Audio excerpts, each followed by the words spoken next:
নমস্কার, উত্তর পূর্বাঞ্চলের বিশেষ কিছু সংবাদ নিয়ে নর্থ ইস্ট নিউজে আপনাদের স্বাগত জানাই ওম চক্রবর্তী। বিস্তারিত সংবাদের আগে এক নজরে দেখে নেই আজকের সংবাদ শিরোনাম। আরেক মুন্নাভাই এমবিবিএস, 25 বছর ধরে ভুয়ো চিকিৎসা।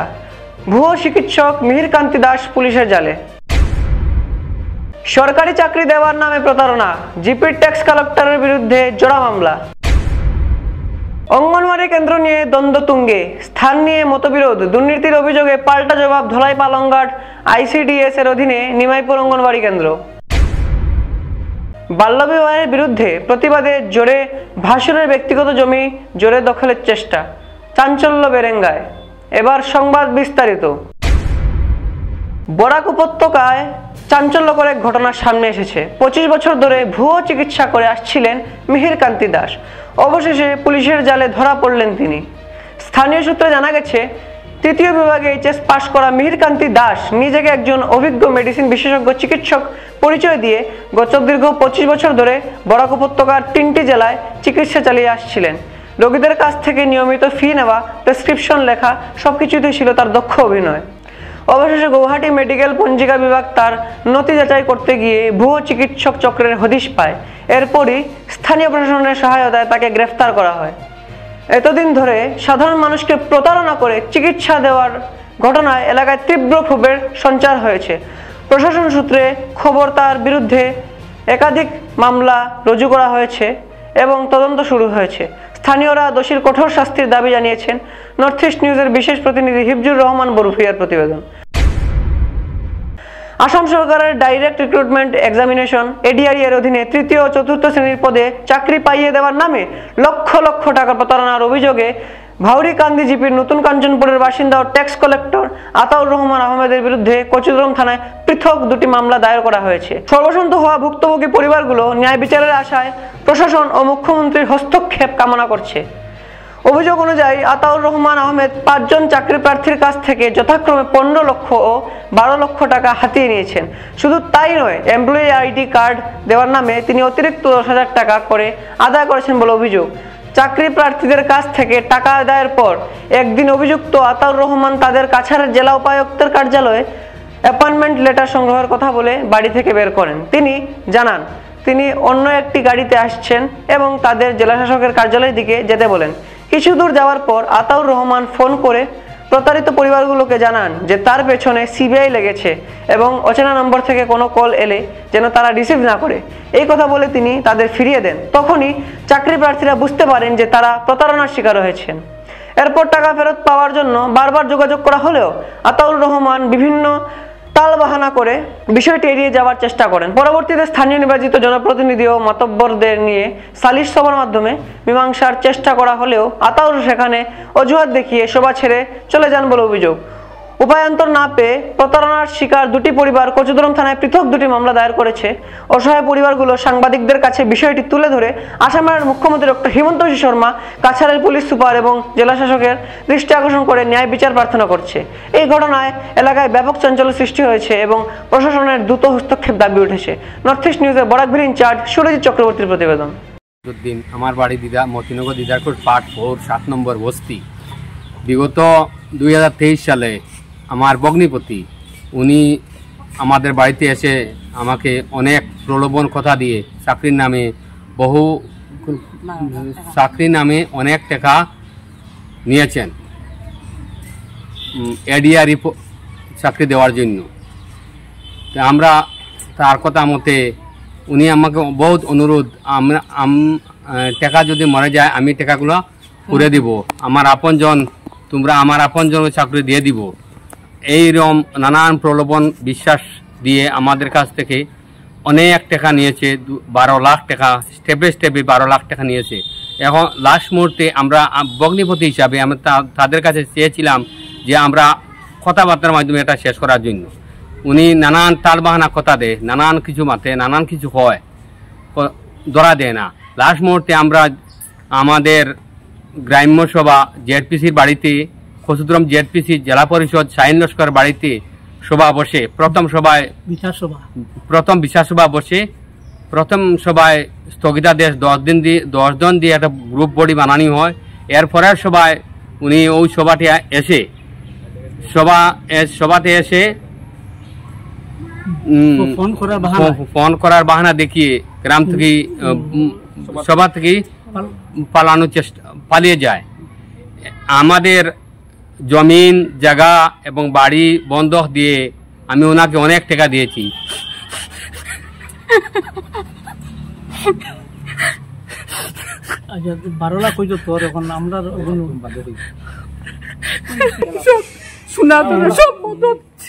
অবশ্যই তো আমার পড়া ছেলে করে বাইরে দিতে বাধ্য হলাম। এখন আমার নিঃস্ব হয়ে গেছি, অসহায় হয়েছি। এখন লাস্ট মুহূর্তে আমরা আইনের দ্বারা চলাম, আমাদের সঠিক বিচারটা যেন পাই। মোহাম্মদ রমিজউদ্দিন দিদারপুর চতুর্থ খণ্ড, আমার ভগ্নিপতি মোহাম্মদ আতাউর রহমান, নতুন কাঞ্চনপুর বাসিন্দা, লগে ট্যাক্স কালেক্টর। উনি আমরার বাড়িতে আসিয়া নানান তাল বাহানা দেখাইয়া চাকরির নামে আমার 2টা ছেলে 1টা মেয়ে 15 লাখ টাকা লইয়া গেছেন। এডিআরির চাকরি দেওয়ার লাগিয়া আমরা এডিআরিত এপ্লাই করাই লইছুন, অথচ ইন্টারভিউ বইতে দিছুন না আবার, বুঝছেন নি? কল আইব বাড়িত তারা কইছেন। আমার 15 লাখ টাকা, আমার 2 ছেলে 1 মেয়ের তাই টাকা আত্মসাৎ করে দিচ্ছেন। এরপরে তো নানান টাল বাহানা করুন, কোনো সময় ধরা দিন না। তো আমরা জেলা জেডপিসি ওনার বাড়িতে আমরা তো মিটিং সভা করিয়া সভা তোমার দর্শন কমিটি দিয়া একটা কমিটি মানানি দেওয়া হয়েছে। এই কমিটির দর্শনে ডাকিছেন, দর্শন ডাকিয়ালে বইয়া অনেক টাল বাহানা করা করিয়া আর সভাস্থল থাকি মানুষ ভাগি গেছে। ফোনপে নিছে, ক্যাশও নিছে, এরপরে আয়া নিছে, আয়া ফোনপেও দিছি, আমরা ক্যাশও দিছি, নানান ধমকি দেখাইছে। প্রথম যে সময় টাকা দিছি সব টাকা মরবো, এগুলো মরে যাব তুমি। এখন টাকা দেও না, যদি টাকা যেগুলো দিছিলে এগুলো সব মরে যাব। ওই সময় আমরা তাল বাহানা দেখাইয়া ও আমার টাকা 15 লাখ টাকা আমার নিয়েছে। যখন আমরা এফআইআর দিছি থানাত, আমরা এখন সুব্যবস্থা সুবিচার চাই। পালাংঘাট আইসিডিএস এর অধীনে 80 নম্বর নিমাইপুর অঙ্গনওয়াড়ি কেন্দ্রের গৃহ নির্মাণকে কেন্দ্র করে স্থানীয়দের মধ্যে তীব্র মতানৈক্য দেখা দিয়েছে। কেন্দ্রটি স্থাপনের স্থান নির্ধারণ দিয়ে দুই পক্ষে বিভিন্ন দাবি এবং এর সঙ্গে জড়িয়ে পড়া দুর্নীতির অভিযোগ পরিস্থিতিকে আরও জটিল করে তুলেছে। এক পক্ষ নিমাইপুর ফরেস্ট ভিলেজে কেন্দ্রটি স্থাপনের পক্ষে, যেখানে অন্য পক্ষ স্থানীয় মোহনখাল এমইও এলপি স্কুলের কাছে নির্মাণ চাইছে। দীর্ঘদিন ধরে অঙ্গনওয়াড়ি কর্মী ও সহায়িকা মোহনখাল এমই স্কুলের একটি কক্ষেই কেন্দ্রটি পরিচালনা করে আসছিলেন। সম্প্রতি সরকার অঙ্গনওয়াড়ি কেন্দ্রের গৃহ নির্মাণের জন্য অর্থ বরাদ্দ করলে দুই পক্ষেই পৃথক স্থানে কেন্দ্র স্থাপনের দাবি তুলে ধরে, যার ফলে নির্মাণ কাজ আটকে রয়েছে। স্থানীয় প্রাক্তন গ্রাম পঞ্চায়েতের সভানেত্রী সহ বেশিরভাগ গ্রামবাসী স্কুল সংলগ্ন এলাকাকেই অঙ্গনওয়াড়ি কেন্দ্রের জন্য বেশি উপযুক্ত বলে মনে করেন। তাদের যুক্তি, ভুবন পাহাড়ের নিচে অবস্থিত নিমাইপুরের রাস্তায় অবস্থা অত্যন্ত অপ্রতুল এবং রাস্তায় ফিশারির উপস্থিতির কারণে শিশুদের নিরাপত্তা বিঘ্নিত হতে পারে। তাদের মতে এমই ও এলপি স্কুলের পাশেই কেন্দ্র স্থাপন করে শিশুদের যাতায়াত সহজ হবে এবং শিক্ষার অনুকূল পরিবেশ তৈরি হবে।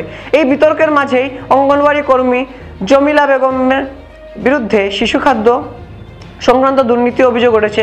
সম্প্রতি একটি সংবাদ মাধ্যমে প্রকাশিত প্রতিবেদনে তার বিরুদ্ধে অনিয়মের অভিযোগ করা হলেও জমিলা বেগম এই অভিযোগ সম্পূর্ণ ভিত্তিহীন বলে দাবি করেছেন। তিনি সাফ জানিয়েছেন যে শিশুদের প্রাপ্য সামগ্রী যথাযথভাবে সরবরাহ করা হয়েছে। স্থানীয় সমাজসেবী জামাল উদ্দিন নিমাইপুর এলাকায় কেন্দ্র স্থাপনের যৌক্তিকতা নিয়ে প্রশ্ন তুলেছেন।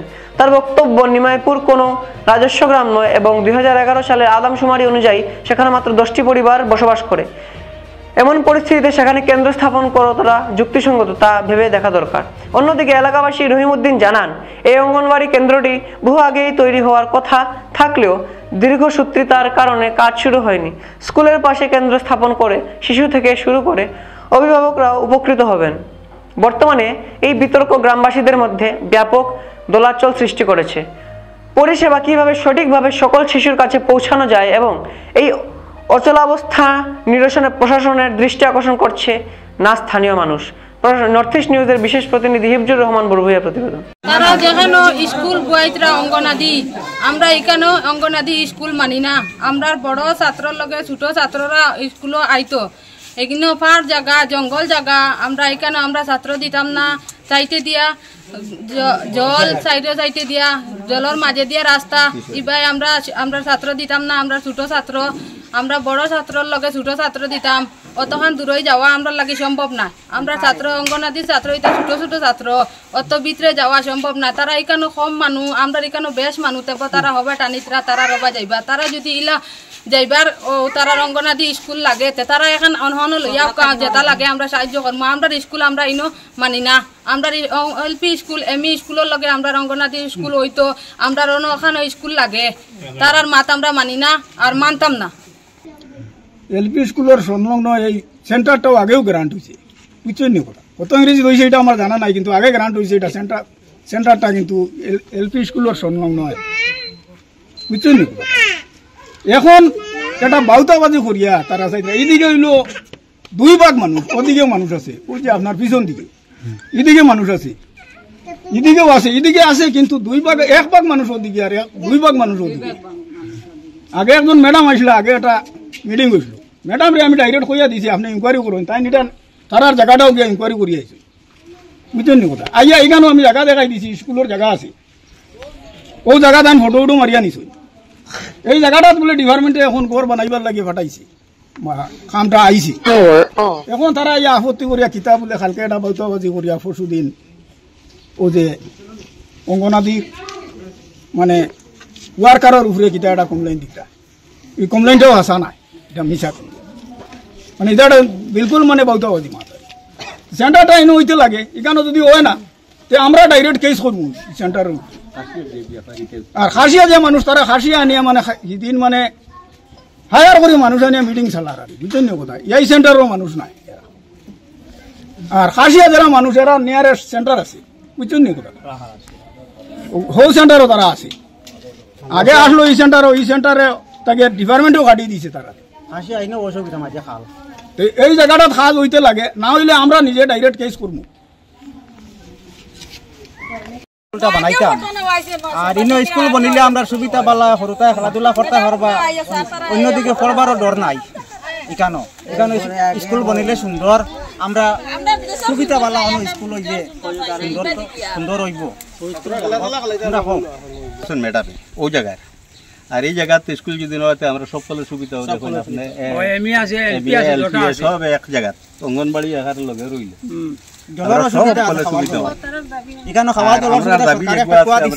স্কুল হইতো। আর তারা যে দাবি করতো এটা আমরা কোনোদিন মানবো না, মানছিও না, মানতাম না, এই বাসাও মানতাম নাই। তারা শনিবারে তারা যে সাংবাদিকা নিয়ে নিউজও দিছ, যেটা এটা তারা উঠানো দিছ, সেন্টার নাই, কোনো সেন্টারও নাই, তারা উঠানো দিছ, কোনো সেন্টার নাই।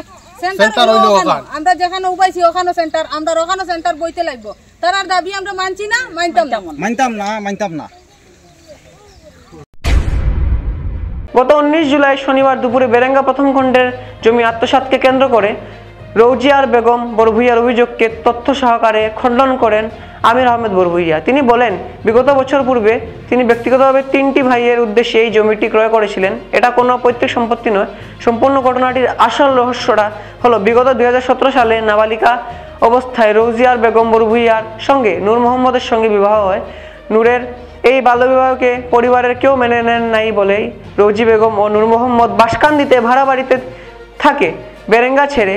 তাই রৌজি বেগমের ভাসুর আমির আহমেদ বড়ভূইয়াও তার পরিবারের সদস্যদের প্রতি একটি আক্রোশ রয়ে গেছে। এই পারিবারিক আক্রোশকে কাজে লাগিয়ে রৌজি বেগমকে হাতে নিয়ে কিছু সংখ্যক স্থানীয় জমি দালালেরা প্রায় 7-8 বছর পরে শনিবার আমির আহমেদের উপর ছোট ভাই নূর মোহাম্মদকে জমি দখলের চেষ্টা চালায়। শনিবারের কাণ্ডে আমির আহমেদের ডান হাতে দা দিয়ে আঘাত করে আহত করে ছোট ভাই নূর মোহাম্মদ বড়ভূইয়া। সংবাদ মাধ্যমে যে কোনো খবরটি বেরিয়েছিল যে মনির আহমেদ বড়ভূইয়া এই শনিবারের কাণ্ডে উপস্থিত ছিলেন, সেই সম্পূর্ণরূপে মিথ্যা। কেননা মনির আহমেদ বড়ভূইয়া বিগত জানুয়ারি মাস থেকে পার্শ্ববর্তী দেশ দুবাইতে কর্মরত আছেন। তাহলে কিভাবে রৌজিয়ার বেগম মনির আহমেদের নাম এই কাণ্ডে জড়ায়? এখানে প্রমাণ হচ্ছে এটা রৌজিয়ার বেগম ও পরোক্ষভাবে সাহায্যকারী দালালদের চক্রান্ত করা এই জমি দখলের কাণ্ডটিকে লুকিয়ে সম্পূর্ণভাবে পুলিশ ও সংবাদ মাধ্যমকে ভুল দিকে পরিচালিত করার চেষ্টা করেছে। রৌজিয়ার বেগম এবং ছোট ভাই নূর মোহাম্মদ বরভুইয়া সহ তাদের সহযোগী জমি দালালেরা এই বিষয়টির সঠিক তদন্তের মাধ্যমে রৌজিয়ারা বেগম ও তার স্বামী নূর মোহাম্মদ বরভুইয়াকে আইনগতভাবে শাস্তি প্রদানের অনুরোধ জানান আমির আহমেদ বরভুইয়া, বৃদ্ধ মা লালবানু বেগম বরভুইয়া এবং কাকু খয়রুল ইসলাম বরভুইয়া। নর্থ ইস্ট নিউজের বিশেষ প্রতিনিধি হিফজুর রহমান বরভুইয়া প্রতিবেদন। আমার নাম খয়রুল ইসলাম বরভুইয়া। গত 19 তারিখ যে শনিবার যে ঘটনা হয়েছে জমিয়া দরবার নূর মোহাম্মদ পদুমিয়া আর তার বেটি গিয়া রোজিরা বেগম বরভুইয়া যে দরবার পছন্দ আইয়া আমি আসলাম সামনে, আমি দেখছি তারা দা দুই লইয়া আইসুন মাটুল প্লাস সাবর আমারে অভিযোগ করছে আমি তারারে যে সময় দাদি তার বড় ভাইরে মারামারি ধরত ওই সময় তাই দাওয়ান বাড়ি মারি ফেলাইছুন, আমিও বাঙ্গাইছি। তারা বাবা থাকা অবস্থায় 12 লাখ টাকা আমির আহমদের দিবার কথা, কারণ এই জমিনটা হেই লইয়া দিছুন। হ্যাঁ, তখন মনির আহমদে অলরেডি 6 লাখ টাকা দিয়া ক্লিয়ার হয়ে গেছে। তার পদ্য দিত না করিয়া নূর মোহাম্মদে তার বেটি লিয়ে বাড়িতে নিয়ে সিনটেক্স খুলিয়া হয়ে গেছে গা, কইছে না আমি থাকতাম না, পয়সা দিতাম না, আমার দরকার নাই, তার জমি পালাই গেছে। এখন তার বউ এখান থেকে যাওয়ার পরে বউর নামে একটা দলিল করছে 2019 ইংরেজিতে দিয়া বেটি দিয়ে দরবার লাগাইছে, বাইয়াল দিয়ে দরবার করায় কদিন করে পরে ওই বেটিটায় ও কাস্টমার আনে অলরেডি। তো এখানে তার বাপর দাদার সম্পত্তি না, এটা তো তার বড় ভাই জমিটা কিনিয়া দিছে 2001 ইংরেজি। আসলাম এর বাদে কোনো আমরা গাঁও সভা হয়েছে বহুত দিন আগে, 7-8 মাস আগে, তারা কোয়া হয়েছে তোর নামে দলিলটা ঘুরাইয়া তোর বউর নামটা নিয়ে আর সবে রিকোয়েস্ট করিয়া বড় ভাইকে বলছেন টাকা 2 লাখ টাকা দিব তোমার জমিনের দামর ব্যবহারে। এবার কোনো পয়সা একটা করছে এটা, মানে তারা এটা যে যতটুকু বক্তব্য যে দিছুন যে চ্যানেলও আমারে ওরা আমি ও যেটিও আমার বাতিজার বউ আমারে অভিযোগ করছে কি তা আমি বিলে রেপ করবার চেষ্টা করছি, আর আমার বাতিজা বড় আমির আহমদ বড় ভাইয়া আমরা বিলে রেপ করার আমি তো সব ওর গেছে এইটা বিচার চাই আমার কমিটি যে তারা এইটা শুনল না, বিচার করে দিবার লাগিয়া খালসায়া দেশবাসী সারার গেছে আমি যখন এটা শুনল না, আমরা বেটিয়া ইয়া সোশ্যাল মিডিয়াতে এটা শিকার পাইয়া মারছে।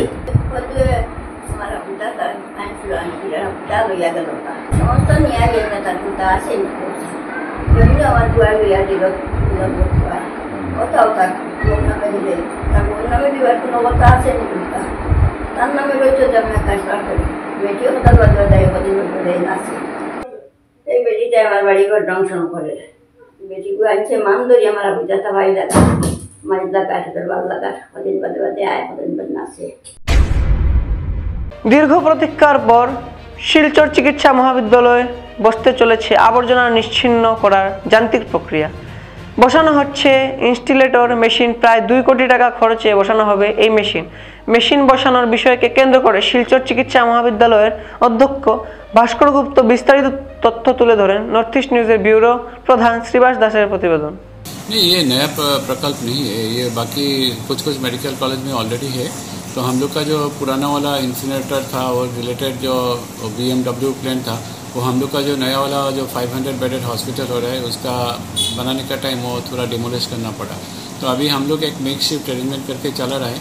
और रिसेंटली वहाँ हम लोग का वो चीफ कमिश्नर सर आए थे सिलचर में, उनका साथ भी डिस्कशन हुआ। तो इसका फर्स्ट प्रायोरिटी देके अभी हम लोग इसका लिए जो परमिशन जो है उसका लिए अपलोड कर दिया प्रदूषण कंट्रोल बोर्ड में। और ये आशा करते हैं हम लोग कि इसका जल्दी काम शुरू होगा। ये होने से बहुत दिन का एक डिमांड हम लोग का पूरा हो जाएगा। उसका एडवांटेज है, उससे हेल्थ हजार्ड का चांस एकदम कम हो जाएगा। और ये हम लोग का एक प्रॉपर प्रोसीजर होगा जिसमें हम लोग को बायोमेडिकल वेस्ट प्रोडक्ट को हम लोग ट्रीट कर सकते हैं। ये क्या फुल फ्लेज्ड है क्या? हाँ, अभी तो फर्स्ट फेज में हम लोग फर्स्ट इंसिनरेटर लगा रहे हैं, उसके बाद धीरे धीरे उसका श्रेडर, ऑटोक्लेव और ETV प्लांट भी सेटअप हो जाएगा। वो पूरा होने में थोड़ा टाइम लगेगा।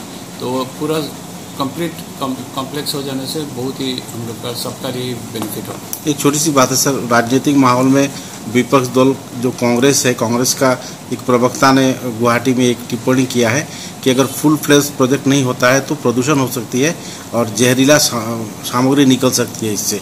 तो ये जो कांग्रेस और भाजपा की लड़ाई है इसे तो आम जनता समझ रहे हैं, लेकिन जो मरीज हैं वो भी सोच सकते हैं इस बारे में, तो क्या कहना चाहिए? नहीं, ये तो फर्स्ट फेज में हम लोग वही करेंगे और धीरे धीरे हम लोग बाकी फेज में भी पूरा हो जाएगा वो, ठीक है, उसमें कोई प्रॉब्लम नहीं होगा। तो पब्लिक का कोई प्रॉब्लम नहीं कोई प्रॉब्लम नहीं, कोई गैस का, कोई लिक्विड का, ये सब पूरा ये एकदम पीसीबी पोल्यूशन कंट्रोल बोर्ड का नॉर्म्स मान के हम लोग ये सेटअप करेंगे, जिससे दूसरा को कोई प्रॉब्लम ना हो। Thank you sir. আসন্ন শিলচর মিউনিসিপাল কর্পোরেশন নির্বাচনকে কেন্দ্র করে রাজনৈতিক অঙ্গনে তৎপরতা ক্রমে বৃদ্ধি পাচ্ছে। সম্ভাব্য সেপ্টেম্বর মাসে অনুষ্ঠিত হতে যাওয়া এই নির্বাচনে প্রতিটি ওয়ার্ডেই প্রস্তুতি শুরু করে দিয়েছে বিভিন্ন দলের সম্ভাব্য প্রার্থীরা। এই পরিপ্রেক্ষিতে এক বিশেষ মতবিনিময় সভার আয়োজন করা হয় সদ্য ডিলিমিটেশন অন্তর্ভুক্ত শিলচরের রামনগরের অন্তর্গত 17 নম্বর ওয়ার্ডের উত্তর গ্রামে। সভাটি অনুষ্ঠিত হয় বিজেপির সম্ভাব্য কাউন্সিলর পদপ্রার্থী বিশিষ্ট সমাজসেবক এবং আসাম রাজ্যিক বিজেপি সংখ্যালঘু মোর্চার সম্পাদক আতাবুর রহমান লস্করের সমর্থনে।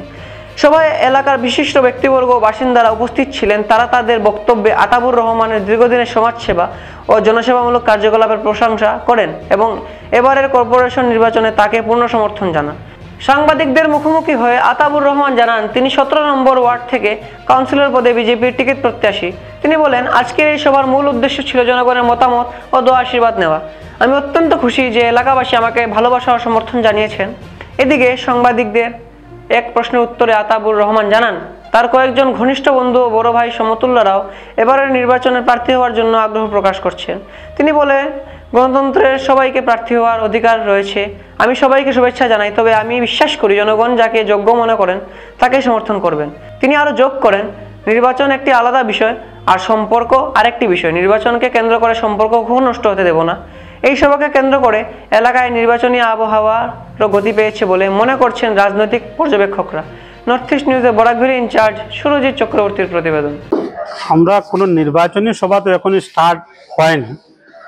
আমি সর্বপ্রথমে তারাপুর পার্ট 6 অঞ্চলে আমি এসে ওনাদের অনুমতি এবং দোয়া নেওয়ার জন্য এসেছি। এখানে গোটা এলাকাবাসীর বয়োজ্যেষ্ঠ মুরব্বীগণ, আমার যুব সমাজের ভাই বন্ধুগণ এবং আমার মা বোনদের উপস্থিতিতে আমি বিশেষ করে ওনাদেরকে আমি বলেছি যদি আপনারা আমাকে অনুমতি দেন তাহলে আসন্ন পৌর নিগম নির্বাচনে আমি 17 নম্বর ওয়ার্ডের একজন প্রত্যাশী হব।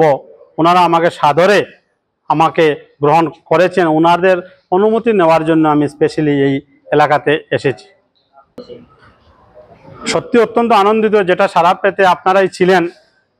যেখানেই যাচ্ছি সম্মানিত জনসাধারণ আমাকে উজাড় করে ওনারা স্বাগত জানাচ্ছেন এবং ওনারা আমার সাথে আছেন, অঙ্গীকারবদ্ধ করেছেন। এটার জন্য আমি কৃতজ্ঞ। আমিও যেটা আপনাদের মারফতে আমি খবর পেয়েছি যে 3 থেকে 4 জন, একজন তো আমার খুবই ঘনিষ্ঠ বন্ধু যিনি কংগ্রেসে দৌড়ঝাঁপ করতেছেন, সাবুল হোসেন সদিওল, এবং আরেকজন আমারও বড় ভাই স্বরূপ। আমিও যখন সংকটময় কোনো পরিস্থিতিতে পড়ি ওনার কাছে বুদ্ধি পরামর্শ লাগে আমি নিজেও যাই, আফজল হোসেন সদিওল সাহেব এবং আরও আমার বাইরে আছেন। সবাই গণতন্ত্র সবাইকে অধিকার দিয়েছে। জনগণ কাকে নির্বাচিত করবেন সেটা জনগণের বিষয়। আমি প্রত্যেকের জন্য আমার শুভেচ্ছা দোয়া থাকলো। আমার বড় ভাই আফজল হোসেন সদিওল, যেটা আমি সোশ্যাল মিডিয়াতে খবর পেয়েছি, উনি অত্যন্ত ভালো লোক। আমিও যখন কোনো সংকটময় পরিস্থিতি থাকি আমার কোনো বিষয়াদি নিয়ে আমি ওনার কাছে গিয়ে পরামর্শ গ্রহণ করি। আরেকজন আমারও বন্ধু সাবুল হোসেন সদিওল, আমার খুব ক্লোজ বন্ধু একজন, তারও প্রতি আমার শুভেচ্ছা থাকলো। আরেকজন যেটা সোশ্যাল মিডিয়াতে আমরা দেখতে পেয়েছি আমারও বড় ভাই আলম ওরফে হানিফ ভাই, উনিও দেখতে পেয়েছি সামাজিকভাবে বিভিন্ন কাজকাম করে যাচ্ছেন 17 নম্বর ওয়ার্ডের প্রত্যাশীর জন্য। আরেকজন আমার পিতৃতুল্য যিনি এই অ্যাডভোকেট ইকবাল হোসেন সাহেব, উনিও দৌড়ঝাঁপ করে যাচ্ছেন। গণতন্ত্র সবাইকে অধিকার দিয়েছে, কে টিকিট পাবে কে না পাবে, কে নির্দল থেকে খেলবে, গণতন্ত্র অধিকার দিয়েছে। ইলেকশন একটা পিরিয়ডে সীমাবদ্ধ থাকবে। ভাই বন্ধু আল্লাহ, আন্তরিকতা আল্লাহ আমাদের যাতে জায়গাতে থাকতো সেটাই মুখ্য আমাদের বিষয়। ওনাদের প্রতি আমার শুভেচ্ছা দোয়া থাকলো। যারাই আমার এগেইনস্টে লড়বে ইলেকশন একটা হার জিত থাকবে। আমরা বিগত দিন দেখতে পেয়েছি বহুত রতি মহারথীরাই হেরেছে, জিতেছে। ইলেকশন বিং একটা পিরিয়ড, আমাদের পলিটিক্স থাকবে। সবার প্রতি আমি আতাউর রহমান লস্কর, আসাম রাজ্যিক বিজেপি সংখ্যালঘু মোর্চার একজন সম্পাদক, সবার প্রতি আমার আন্তরিকভাবে শুভেচ্ছা থাকে। অ্যাকচুয়ালি আমি 17 নম্বর ওয়ার্ডে আমি দেখতে পেয়েছি আমাদের রাস্তাঘাটের সমস্যা, যেটা 17 নম্বর ওয়ার্ডটা একটা অবহেলিত এলাকাতে ছিল। যেমন আমার তারাপুর পার্ট 6, উত্তরগ্রাম, বিসিংচা, আমার লস্করল্যান্ড, টুকরগাম, আর আমাদের বেড়াখালের একটা অংশ ঢুকেছে। আর আমাদের তারাপুর পার্ট 4 এবং 5 বিশেষ করে রাস্তাঘাটের সমস্যা রয়েছে, সেটা সমাধান করার আমি প্রয়াস চালিয়ে যাব, চেষ্টা চালিয়ে যাব। সংবাদ শেষ করার আগে আরো একবার দেখে নিই আজকের সংবাদ শিরোনাম। আরেক মুন্নাভাই MBBS 25 বছর ধরে ভুয়ো চিকিৎসক মিহির কান্তি দাস পুলিশের জালে। সরকারি চাকরি দেওয়ার নামে প্রতারণা, জিপির ট্যাক্স কালেক্টরের বিরুদ্ধে জোড়া মামলা। অঙ্গনওয়াড়ি কেন্দ্র নিয়ে দ্বন্দ্ব তুঙ্গে, স্থান নিয়ে মতবিরোধ, দুর্নীতির অভিযোগে পাল্টা জবাব ধলাই পালংঘাট ICDS এর অধীনে নিমাইপুর অঙ্গনওয়াড়ি কেন্দ্র। বাল্যবিবাহের বিরুদ্ধে প্রতিবাদে জোরে ভাসুরের ব্যক্তিগত জমি জোরে দখলের চেষ্টা, চাঞ্চল্য বেরেঙ্গায়। SEC নেটওয়ার্কে 24 ঘন্টা নর্থ ইস্ট মিডিয়ায় বিভিন্ন সংবাদ, সঙ্গীত, নৃত্য, আসন, ক্রীড়া, চলচ্চিত্র, বিনোদনমূলক বিভিন্ন বিষয় প্রচারিত হয়ে থাকে। আপনাদের যে কোনো বিজ্ঞাপন, সংবাদ, সঙ্গীত ইত্যাদি প্রচারের জন্য আমাদের সাথে যোগাযোগ করুন। SEC নেটওয়ার্কের পাশাপাশি সোশ্যাল প্ল্যাটফর্ম ইউটিউব ও ফেসবুকে নর্থ ইস্ট নিউজ বাংলা নামে পেজে আমাদের সংবাদ প্রচারিত হয়ে থাকে। সেখানে কমেন্টের মাধ্যমে আপনারা মোবাইল ফোন নাম্বার তুলে ধরুন। আমাদের প্রতিনিধি আপনাদের সাথে অবশ্যই যোগাযোগ করবেন।